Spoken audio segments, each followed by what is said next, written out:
Diz-nos assim o apóstolo Paulo. O tema desse texto do capítulo 12, do versículo 1 até o 8, é consagração a Deus, humildade e fidelidade no uso dos seus dons. Diz assim o apóstolo Paulo: rogo-vos, pois, irmãos, pela compaixão de Deus, que apresenteis o vosso corpo em sacrifício vivo, santo e agradável a Deus, que é o vosso culto racional. E não vos conformeis com este mundo, mas transformai-vos pela renovação do vosso entendimento, para que experimenteis qual seja a boa, agradável e perfeita vontade de Deus. Podemos assentar, irmãos, em nome de Jesus. Glória a Deus. Nós traremos uma breve reflexão. Glória a Deus. Esse é o 11º dia dessa série de ministrações e eu quero iniciar parabenizando, não sei se o pastor Gelson, algum outro obreiro, que teve a ideia de fazer essa série de ministrações no início do ano, ao longo de 12 dias. Eu não vou ler a relação dos 10 irmãos e irmãs que me antecederam aqui, ao longo desses 10 dias, né, que antecederam até o dia de ontem, mas fato é que eu estou na incumbência de pregar hoje nesse 11º dia, com o tema Renovados na Visão. Quero desde já agradecer aqui ao pastor Gelson pelo convite, a cada um dos irmãos, agradecer em nome de Jesus, que é o autor dessa festividade, por você ter vindo à casa do Senhor nesta noite. Pai, o Filho e o Espírito Santo ficam felizes, irmãos, quando vê os seus servos e servas tendo compromisso com a verdade do Evangelho. Vocês poderiam estar em qualquer outro lugar, poderiam estar em casa, deitado, ou descansando, ou assistindo TV, mas como vocês têm compromisso com a oração e com a verdade do Evangelho, vocês estão aqui. Eu queria dizer uma verdade para vocês. Vocês não estão aqui por conta própria. A Bíblia diz que ninguém vem à casa do Senhor se não for impulsionado pelo Espírito Santo. Vocês sequer teriam fé se não fosse pelo Espírito Santo.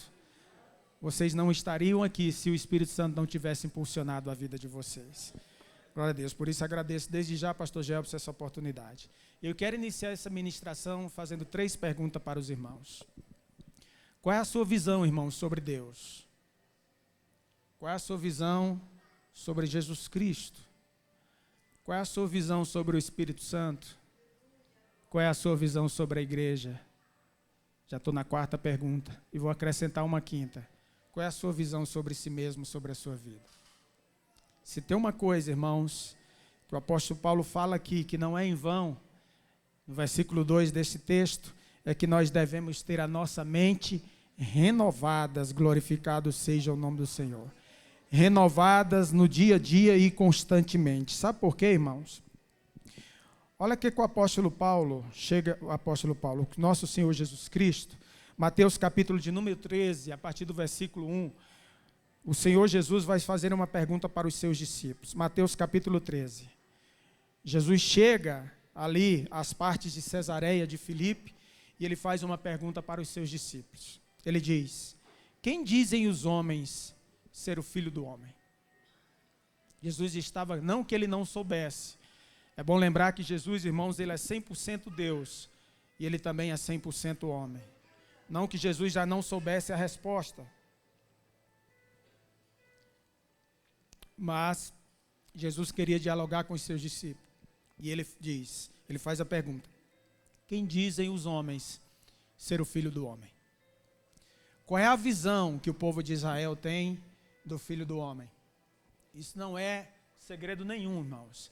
Até hoje, qualquer judeu na face da terra que não tenha se convertido e não tenha aceitado a Jesus Cristo, eles acham que Jesus não passa de um enganador e de um malfeitor. Até hoje, a nação de Israel, alguns deles, acham que Jesus não passa de um simples profeta. Outros acham que Jesus não passa de um enganador, que disse e que mentiu ser o Filho de Deus e que, na verdade, ele não era. E até hoje, a nação de Israel está esperando nascer o Messias. Mas esta igreja, este povo, irmãos, que foi alcançado pelos confins da terra, desde a promessa que Deus fez lá a Abraão em Gênesis capítulo 12, renovou essa promessa lá em Gênesis 15, que através da descendência dele, através de Jesus Cristo, este evangelho chegaria até os confins da terra. E uma nação que nunca tinha ouvido falar do nosso Senhor Jesus Cristo, o reconheceu como único, suficiente Salvador, e que a sua nação ainda não tem a verdadeira visão de quem verdadeiramente é o Messias. E aí eu pergunto para vocês, quem vocês dizem ser o Filho do Homem? Qual é a visão que você tem sobre ele? Qual é a visão que você tem da igreja? Qual é a visão que você tem do Pai? Qual é a visão que você tem de si mesmo? E aí, o versículo 14 de Mateus, capítulo 16, diz assim: e eles disseram, uns dizem que tu és João Batista, outros dizem que tu és Elias, e outros Jeremias, e outro um dos profetas. Disse-lhe ele, ou seja, disse-lhe Jesus, e vós? Qual é a visão de vocês sobre mim? Quem vocês dizem que eu sou? Provavelmente fez-se aquele silêncio. E Pedro pulou e disse, Senhor, tu és o Cristo, o Filho do Deus vive. Jesus olha para Pedro e diz, disseste bem, Pedro, bem-aventurado és tu, Simão Barjona. Tu não foi carne nem sangue que tu revelou. Glorificado seja o nome do Senhor, mas unicamente o meu Pai, que está nos céus. E aí Jesus olha para Pedro e diz, pois também eu te digo que tu és Pedro, e sobre esta pedra, apontando para ele mesmo, eu edificarei a minha igreja, e as portas do inferno não prevalecerão contra ela. Glorificado seja o nome do Senhor. Presta atenção, irmãos, é necessário nós termos a visão correta de quem nós somos. E aí o texto, o apóstolo Paulo, ele roga, ele começa rogando, é um pedido especial, ele conclama o seu povo, ele conclama os servos para os quais ele está falando, para a igreja ali, os cidadãos de Roma, a igreja que estava em Roma. Ele diz, rogo-vos, pois, irmãos, e ele diz mais, pela compaixão de Deus. É um pedido especial que o apóstolo faz, que vocês apresentem o vosso corpo em sacrifício vivo, santo e agradável a Deus. O que o apóstolo Paulo está querendo dizer com essas palavras, irmãos? O apóstolo Paulo está tentando levar aquele povo a compreender que tudo na vida do crente deveria ser única e exclusivamente adoração ao nome do Senhor.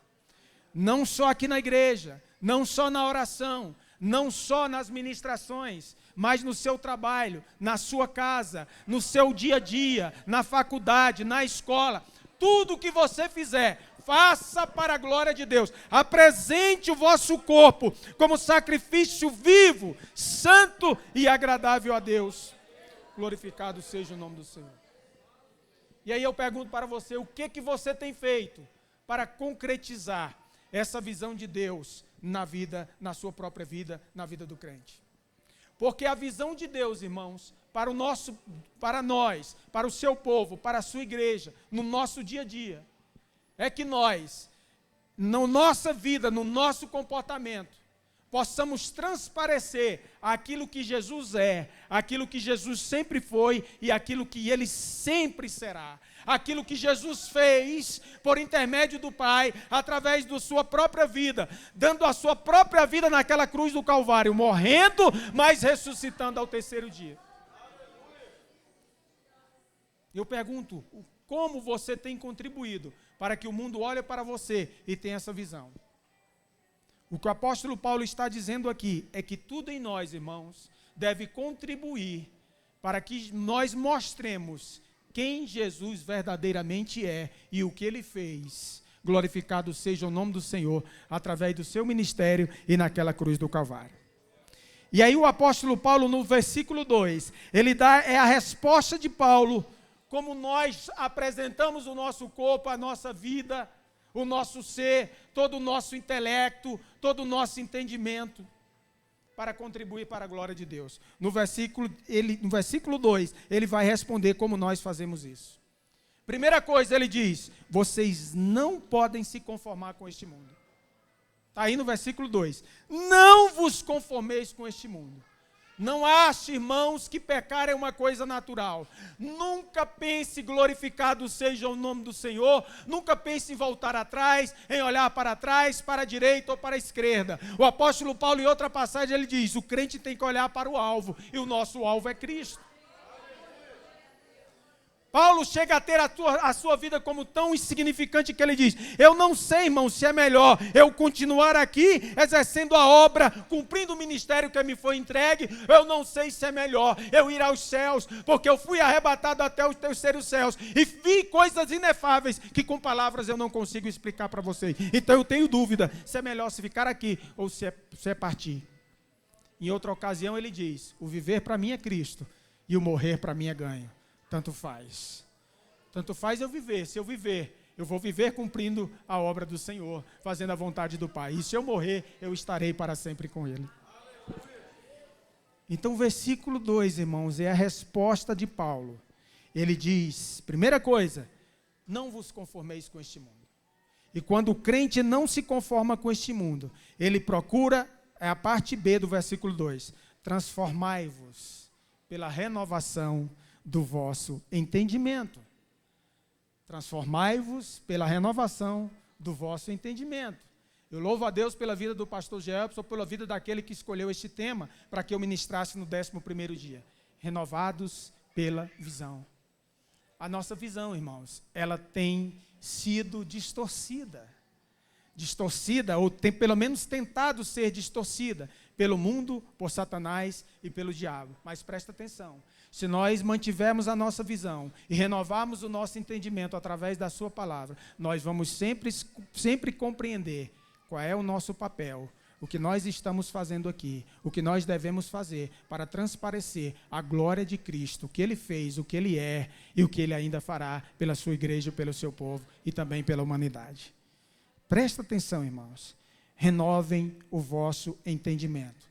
Porque só com o entendimento renovado é que vocês podem experimentar qual seja a boa, agradável e perfeita vontade de Deus. Então o apóstolo Paulo ele traz 3 lições no versículo 2 desse tema. Primeiro, não se conforme com este mundo. Segundo, renove a vossa mente, renove a vossa visão, renove o vosso entendimento. Quando você deixar de se conformar com este mundo e quando você tiver a sua visão renovada, você vai experimentar qual é a agradável e perfeita vontade de Deus na sua vida. Por favor, 2 Coríntios capítulo 5, versículo 17. Veja que o apóstolo Paulo, ele vai sempre nos tentar trazer qual é a visão correta do crente para aqueles que creem em Cristo. Primeira coisa, qual é a sua visão? Você é uma nova criatura, você não é mais aquela pessoa que ficou lá no passado, antes de você aceitar Jesus, era uma coisa. Tem um hino de Aline Barro que é antes da cruz e depois da cruz. Esse hino é muito bonito.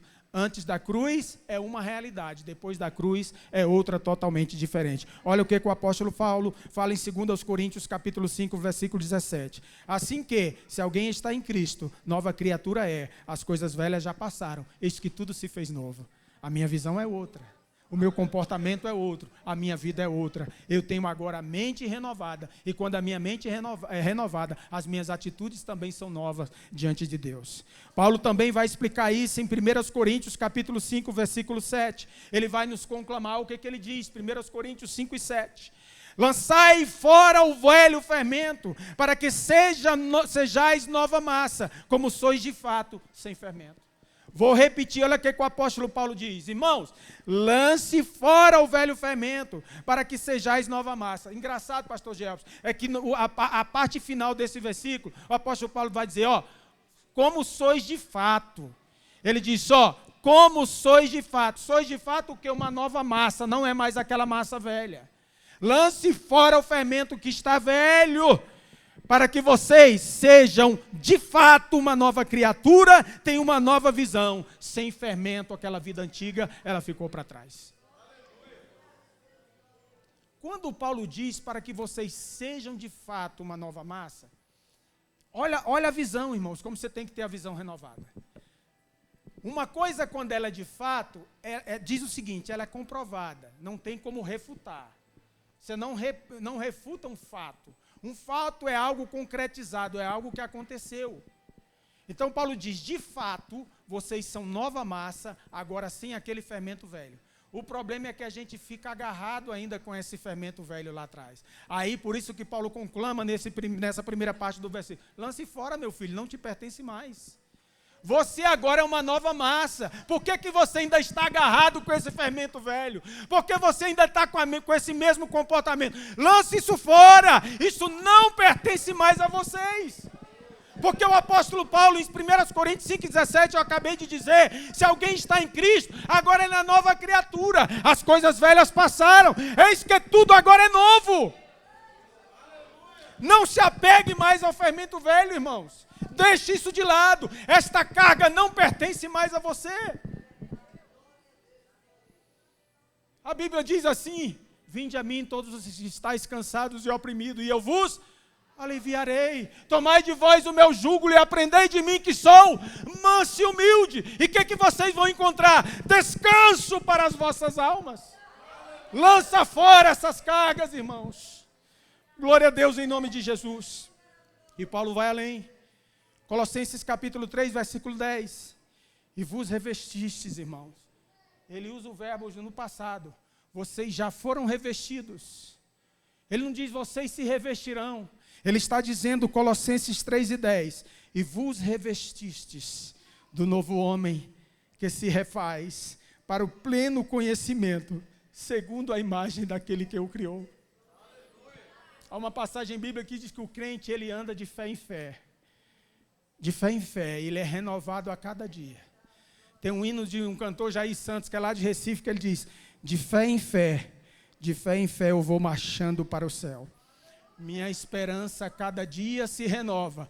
Venço a luta e passo a prova.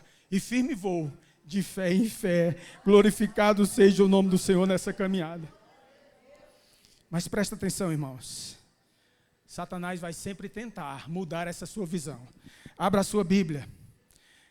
No Evangelho segundo escreveu São Mateus, capítulo de número 4. Eu vou sempre me basear na Bíblia, irmãos. Não é nada, das teorias do Jailton, ou algo que o Jailton está trazendo aqui fora das Sagradas Escrituras. Presta atenção. Mateus, capítulo de número 4, a partir do versículo 1. Olha só. Então foi conduzido Jesus pelo Espírito ao deserto, para ser tentado pelo diabo. E tendo jejuado 40 dias e 40 noites, depois teve fome. E chegando-se a ele, o tentador disse, preste atenção nisso. Olha a pergunta de Satanás. Se tu és o Filho de Deus, manda que essas pedras se tornem pães. Preste atenção, não sair do tema, eu continuo no tema, renovar a visão. Porque o mundo vai tentar mudar a sua visão de quem é Cristo, de qual é a identidade dele. Ele, porém, respondendo, disse, está escrito, nem só de pão viverá o homem, mas de toda a palavra que sai da boca de Deus. Ele, porém, respondendo, disse, está escrito, nem só de pão viverá o homem, mas de toda a palavra que sai da boca de Deus. Satanás chega para Jesus, irmãos, e lança uma pergunta, lança um desafio. Olha qual é a estratégia de Satanás para tentar mudar a visão de Jesus, de quem ele é. Preste atenção. Isso aqui aconteceu, se você olhar, eu não vou ler, para a gente ganhar tempo. Se você olhar o texto imediatamente anterior a esse, no mesmo Evangelho de Mateus, dá uma olhada lá, só olha, não precisa ler. Mateus capítulo de número 3, versículo 3 a 16, até o 17. Você sabe o que acontece? É o batismo de Jesus, presta atenção. Jesus chega para João Batista e diz, João Batista, eu vou ser batizado. João Batista diz, Senhor, pelo amor de Deus, eu é que careço de ser batizado por ti. Jesus diz, deixa por agora.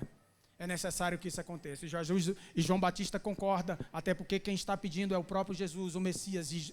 E João Batista sabia quem verdadeiramente era o Messias, o seu primo. E aí Jesus é batizado, e quando Jesus sai da água, ouve-se uma voz dos céus que diz, este é o meu filho amado, em quem me comprazo. Traduzindo, este é o meu filho amado, em quem tenho prazer. Vê-se o Espírito Santo descendo em forma de pomba, glorificado seja o nome do Senhor, e repousando sobre Jesus. Dali Jesus é retirado, 40 dias e 40 noites sem comer. Ele é conduzido ao deserto. E quando ele chega ao deserto, a primeira pergunta que Satanás faz é, se tu és o Filho de Deus, transforme essas pedras em pães. Satanás está tentando mudar a visão de Jesus, ele está questionando a identidade de Jesus. É como se indiretamente Satanás estivesse dizendo: Jesus, se tu acha que é quem tu diz que é, tu tem que transformar essa pedra em pão. Se você acha mesmo que é o Messias, simplesmente porque ouviu uma voz numa cerimônia que você acabou de realizar ali no Rio Jordão, se você realmente acha que é o Messias, quem você diz que é, transforme essa pedra em pão. O que Satanás está tentando, irmãos, é mudar a visão de Jesus, de quem ele é, do que ele vai fazer, de quem ele é filho, glorificado seja Deus. Essa mesma estratégia Satanás usou com Adão e Eva. Lá no Jardim do Éden, ele chegou para Eva e diz: Eva, o que Deus falou para você? Que você não poderia comer dos frutos que está no jardim? Ela disse: não, dos frutos não, dos frutos eu posso comer. Eu não posso comer daquela árvore, da ciência do bem e do mal. E Eva foi até além, porque ela disse: eu não posso comer nem tocar. Deus não falou que não podia tocar poderia, que ela não poderia comer. Aí, olha a mudança de visão em relação a Deus, que Satanás, ele transforma o coração de Eva. A visão que Eva deveria ter de Deus é: Deus é soberano, Ele é criador dos céus e da terra, inclusive criou a mim e Adão, e eu devo obediência. Se Deus me pediu para não comer deste fruto, eu não vou comer, porque Ele é Deus, Ele é soberano, Ele sabe aquilo que é bom, é aquilo que é certo, é aquilo que é errado para mim. Eu não vou questionar, eu não vou duvidar de quem é Deus. Nós não devemos questionar, não devemos duvidar daquilo que está nas Sagradas Escrituras, porque vem do Pai. Mas Satanás vai sempre tentar distorcer a tua visão. Satanás disse: Eva, você sabe por que Deus disse isso a você? Porque Ele sabe que no dia em que tu comer, tu serás semelhante a Ele, igual a Ele, sabendo o bem e o mal. Eva se deixa enganar. E a visão de Eva em relação a Deus é totalmente mudada. Ela cai e aquele pecado passou a toda a humanidade. Todos pecaram e destituídos estão da glória de Deus. E agora vem Satanás com a mesma estratégia para Jesus. E diz: se tu és quem tu dizes que és, ou se tu acha que realmente é o Messias, tu tem que transformar essas pedras em pães. Presta atenção, irmãos. Jesus olha na cara de Satanás e diz: também está escrito: nem só de pão viverá o homem, mas de toda a palavra que sai da boca de Deus. Você não está entendendo, irmãos? Sabe o que Satanás está querendo dizer indiretamente? Preste atenção, há um texto. Satanás, ele sempre vai tentar distorcer as Sagradas Escrituras. Há um texto de Deuteronômio, capítulo 8, versículo 9, que diz assim: terra em que comerás o pão sem escassez, e nada te faltará nela. Terra cujas pedras são de ferro, e de cujos montes tu cavarás o cobre. O que o Deuteronômio 8:9 está dizendo, que a terra onde eles estavam, onde Jesus estava, onde Deus plantou a nação de Israel, era uma terra em que eles comeriam pão sem escassez, ou seja, não haveria falta, nada faltará, está lá em Deuteronômio capítulo 8, versículo 9. E Satanás tenta distorcer a visão de Jesus, como quem diz assim: olha, lá em Deuteronômio está escrito que o crente não pode viver na escassez, que esta terra era uma terra que emana leite e mel, e como é que tu está agora, com fome, debilitado, magro, sem comer há 40 dias, se tu realmente és o Cristo, tu tem que transformar essa pedra em pão. Sabe o que Jesus diz quando ele diz: nem só de pão viverá o homem, mas de toda a palavra que sai da boca de Deus? É como se indiretamente Jesus estivesse dizendo: Satanás, a escassez de pão e a fome que eu estou agora não tem nada a ver com a minha identidade. A situação financeira sua, a condição social sua, aquilo que você tem ou não tem em casa, aquilo que você tem ou não tem na conta bancária, aquilo que você tem ou não tem de propriedade, não diz quem você é, não tem nada a ver com a sua identidade. O que Jesus disse na cara de Satanás é: Satanás, eu estou com fome, eu estou debilitado, há 40 dias sem comer neste deserto, mas eu sei quem eu sou o Cristo, o Filho do Deus vivo, o Messias prometido, o Salvador da humanidade. Sabe por quê, Satanás? Porque o Pai e o Espírito Santo acabaram de atestar isso por ocasião do meu batismo. Este é o meu Filho amado, em quem eu tenho prazer, e o Espírito Santo repousou sobre mim. Esta é a mesma doutrina, irmãos, que Satanás tem pregado até mesmo nos púlpitos das igrejas. Sabe o que Satanás tem dito? Tu não é crente? Tu não é crente? Tu não diz que é abençoado? E por que tu está desempregado?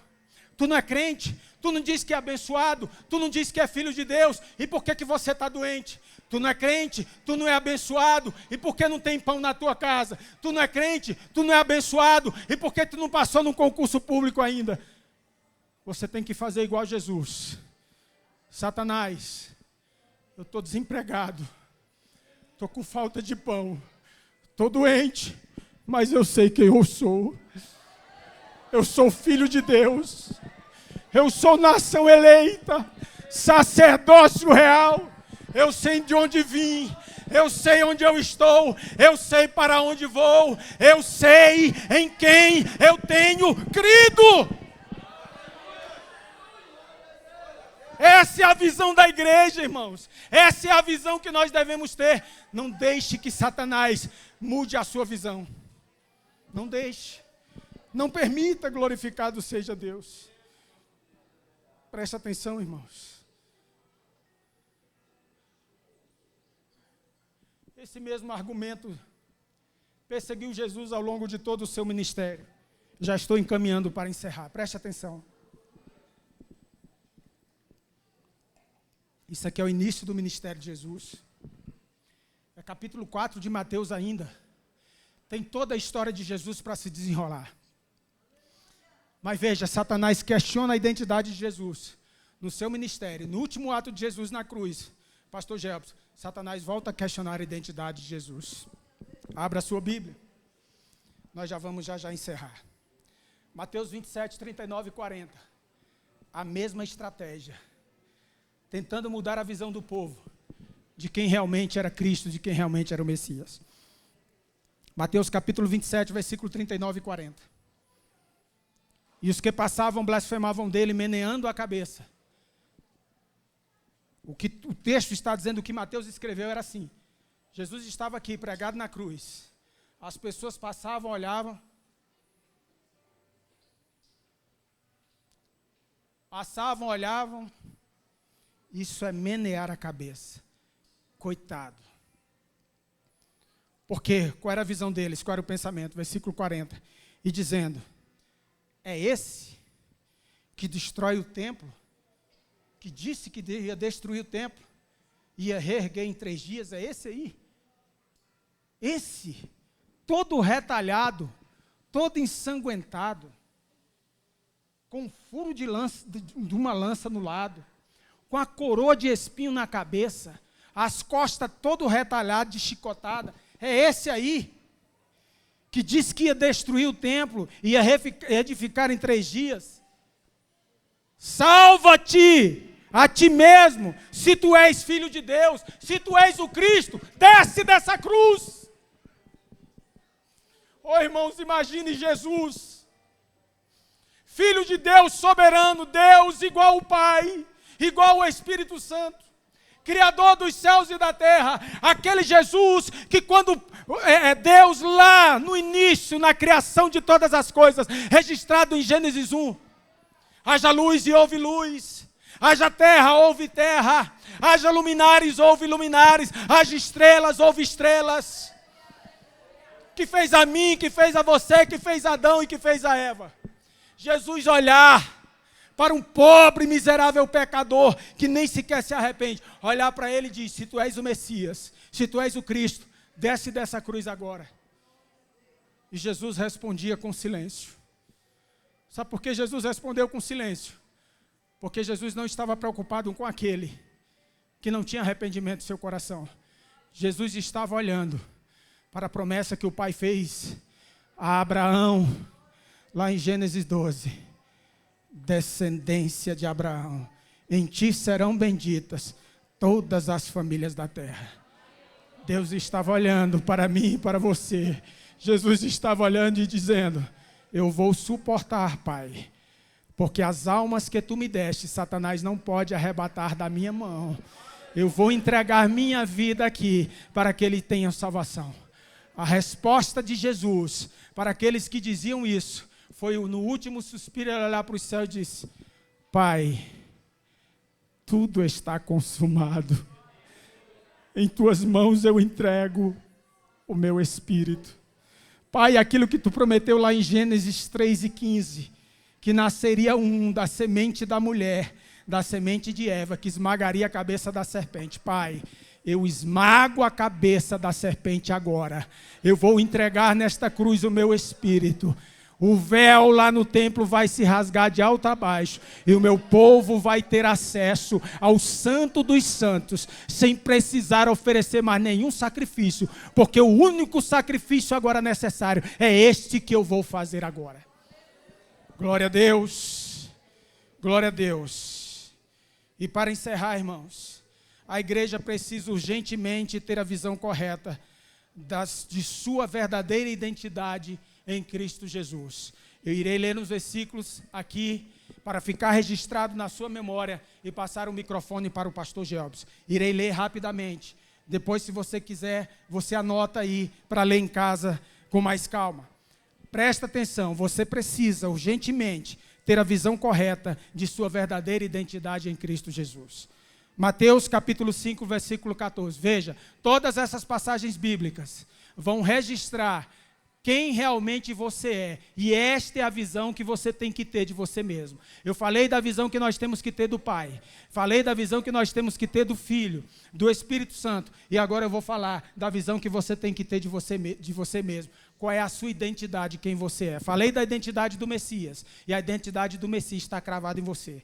Mateus capítulo 5, versículo 14. Presta atenção, igreja. Vós sois a luz do mundo.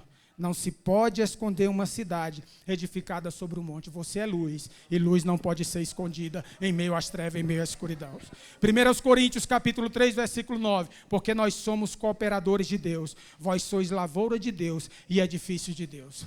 Paulo diz: eu sou cooperador, mas a igreja, vocês, membros, vocês são lavoura de Deus. Vocês são edifício de Deus. Não deixe que Satanás mude essa visão. 1 Coríntios capítulo 3, versículo de número 26. Não sabeis vós, irmãos, que sois o templo de Deus e que o Espírito Santo de Deus habita em vós? Se você não sabia, saiba agora. Deus está renovando a tua visão. Deus está renovando o teu entendimento para que você saiba e proclame ao mundo quem verdadeiramente você é, o que você está fazendo aqui neste mundo de trevas. 1 Coríntios capítulo 6, versículos 19 e 20. Ou não sabeis, irmãos, que o nosso corpo é templo do Espírito Santo que habita em vós, proveniente de Deus, e que não sois de vós mesmos. Vou repetir, vocês não são de vocês mesmos, porque fostes comprados por bom preço. Glorificai, igreja, pois o Deus do nosso corpo, do vosso corpo e o vosso espírito, os quais pertencem a Deus. Vou repetir, o vosso corpo e o vosso espírito, os quais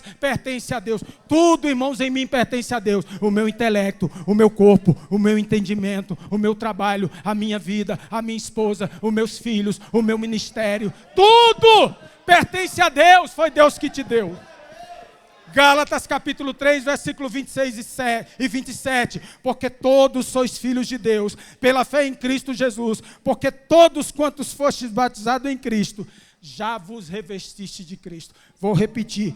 Todos vós que fostes batizados em Cristo, vocês já foram revestidos de Cristo. Efésios capítulo 2, versículos 4 a 6. Mas Deus, que é riquíssimo em misericórdia, pelo seu muito amor com que nos amou, estando nós ainda mortos em nossas ofensas, nos vivificou, juntamente com Cristo, pela graça sois salvos, e nos ressuscitou, juntamente com Ele, e nos fez assentar nos lugares celestiais, em Cristo Jesus. Ele não vai fazer você se assentar, irmãos, Ele já fez você se assentar.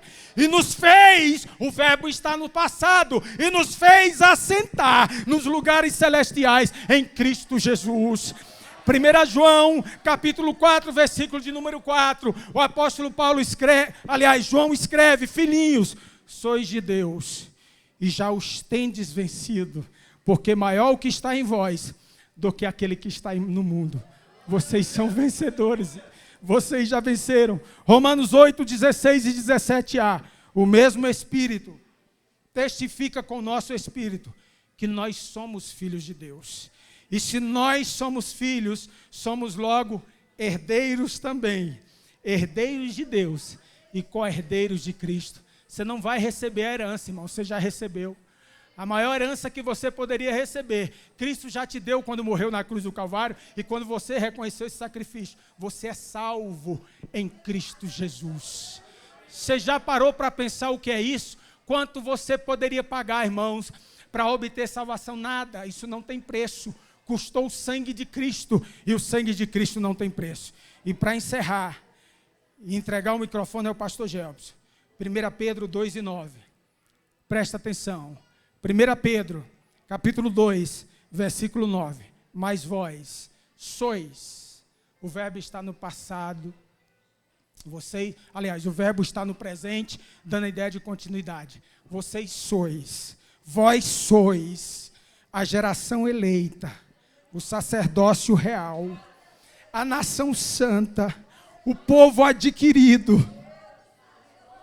Eu vou repetir, irmãos, vocês são a geração eleita, vocês são o sacerdócio real, vocês fazem parte de uma nação santa, vocês são um povo adquirido.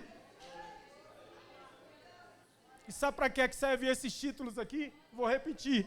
A Bíblia está dizendo que eu e você, nós somos geração eleita, nós temos um sacerdócio real, nós somos uma nação santa e nós somos um povo adquirido.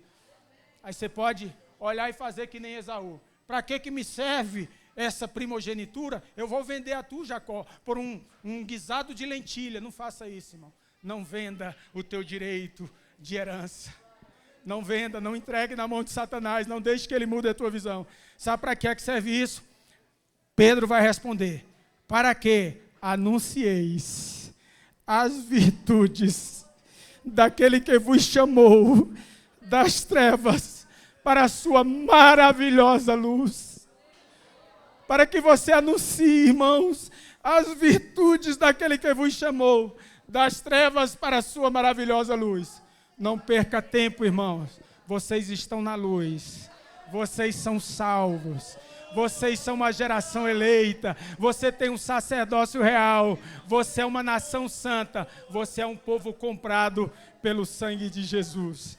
Eu agradeço aqui, pastor Gelbson, e eu espero que Deus tenha me permitido renovar a sua visão nesta noite. E que você carregue essa visão, não ao longo dos 12 meses do ano de 2025, mas pelo resto da sua vida, irmãos. Porque esta visão vai te acompanhar até o dia em que nós adentrarmos aos céus de glória, ao lado do nosso noivo, Cristo Jesus, que padeceu na cruz do Calvário. Devolvo a oportunidade, pastor Gelbson, em nome de Jesus. Muito obrigado.